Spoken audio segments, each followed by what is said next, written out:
Jelgavas pils sudraba zālē šodien iegriežas daudz studenti. Šodien šeit strādā valsts asins donoru centra izbraukuma brigāde, un par darba trūkumu viņi sūdzēties nevar. Māsiņas stāsta, ka Jelgava un Dobele ir tās vietas, kur cilvēki parasti ir ļoti atsaucīgi, bet šogad, neraugoties uz krīzi, asins donoru skaits pieaug arī citviet. Šobrīd kaut kā, es nezinu, kas tas par vai morālā izaugsme vai arī kādam nozīmē, ko tie 3 lati, bet vispār donoru tā. Ja šādi būtu, tad mēs izdzīvotu. Ja mums ir problēmas, tad ir problēmas ar rezes negatīvām asinīm. Tās vienmēr ir problēmas.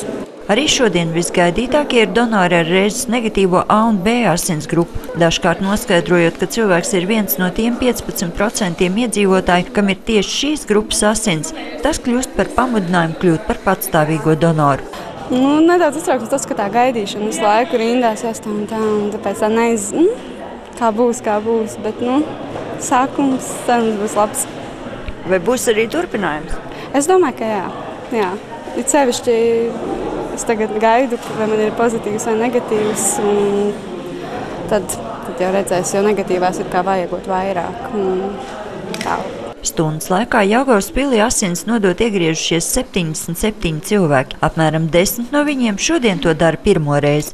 Viņu vidū arī Tehniskās fakultātes studente Sigita. Man istabas biedra no Kājām arī gāja, bet viņa ir biežāk, tu viņa tā piedāvāja. Tā, it kā vispār nebija domas, ko tā darīt, bet Vai šobrīd esiet apmierināti, kad piekritāt istabas biedrinē? Jā, nebija tik sāpīgi, kā domāju.